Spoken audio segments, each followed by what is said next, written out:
Coramlan Festival. Siyempre kasama ko si Arna, nandun siya.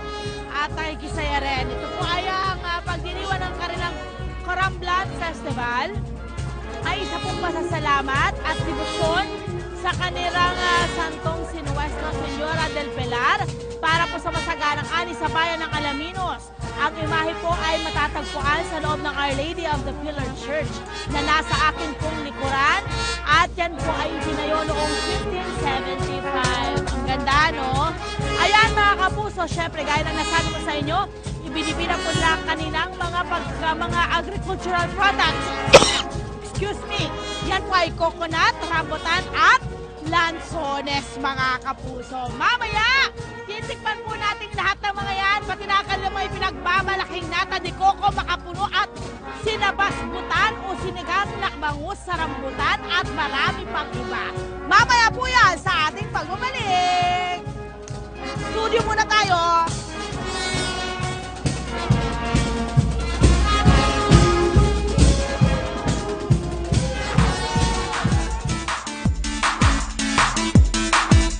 Ayan, sakto yung pasok mo, Tani. Pakita mo na. Bumili ng breakfast si Mang Tani eh. Kuya Lar, matamis kasi merong langgam. Binugburan ko lang na. Kumuha ka na langgam mula sa mga puno sa labas. Correct. Talaga ang sweetness ito, mga pinagsasaluhan nating rambutan, lansones at buko. For a change, di ba prutas naman usually yung mga pastries, kanin. Aba.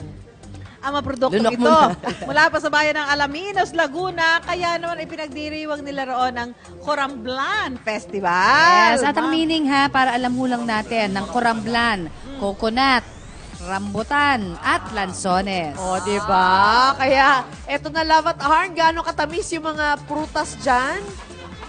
Talaga?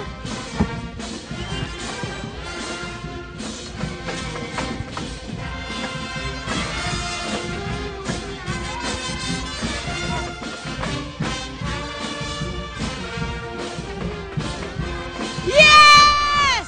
Nandito ho tayo ngayon sa Alaminos of the South, sa Laguna mga kapuso.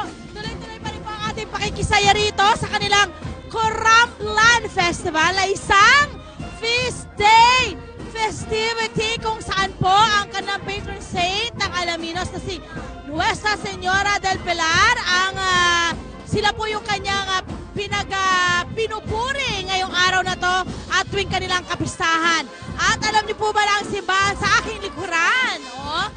Kung nasaan ang imahe ng Nuestra Señora del Pilar or ang Our Lady of the Pilar Church ay ipinagdiriwang din po ang 201 years nito. Isa yan sa pinakamatandang simbahan dito po sa Laguna. Siyempre dito po sa Coramlan Festival, ibinabida rin po ang kanilang pagkatamis-tamis na coconut, rambutan at lansones. Kasabay din po ng pagdiriwang harvesting season ng tatlong prutas na yan na common na makikita ninyo sa mga kalsada ng Alaminos. At mula nga po riyan, siyempre iba't ibang pagkain at mga handicrafts ang kanilang nagagawa. Okay! Para sa kaalaman ng lahat, pumunta na kayo dito sa Alaminos. Bakit? Ang bawat piraso po ng buko ay 10 piso lamang. Napakamura, hindi po ba? Ang kanila naman pong rambutan na ang klase po ay long range or RR. Ang kada kilo raw po nito pag kayo bumili na po sa palengke ay 35 to 50 pesos kada kilo. Pero kung sa farm daw po kayo bibili, yan daw po ay 10 to 20 pesos per kilo. Ang lansones na naman daw po nila ay 120 pesos ang kada kilo. Okay, puntahan naman po natin ang mga pagkain na kanila ay pinagmamalaki dito po sa Alaminos, Laguna. Unahin na po natin ang kanilang, ang ganda. Ano tawag dito na? Makapuno. Makapuno, mga kapuso. Siyempre ba, dahil nakita nyo naman kanina, napakaganda ng kanilang mga buko rito. At syempre isusunod natin ang Nata de coco. Nata de coco. Ang ganda ng itsura. Ganyan pala pagluto niyan, Nay. Gano'ng katagal ang pagluto ng nata? Sandali lang ho, pag nag-transparent na siya, luto na siya. Sa tubig. Okay, ayan, makikita ho natin. Okay, eto naman po ang kanilang pinagmamalaking butan, sinigang na bangus sa rambutan.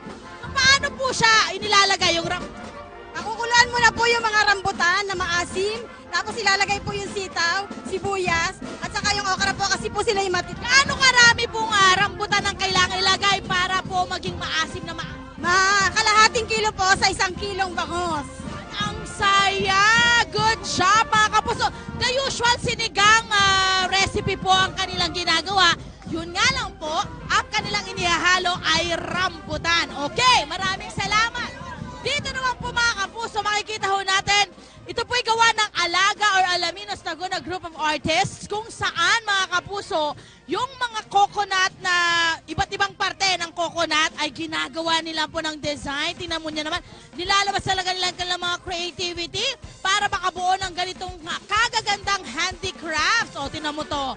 Diba? Ang galing mga kapuso. Good job guys! At syempre, hindi rin po mawawala ang iba pang produkto po ng Alaminos. Okay, meron po sila rito palang 16 hectare na goat farm.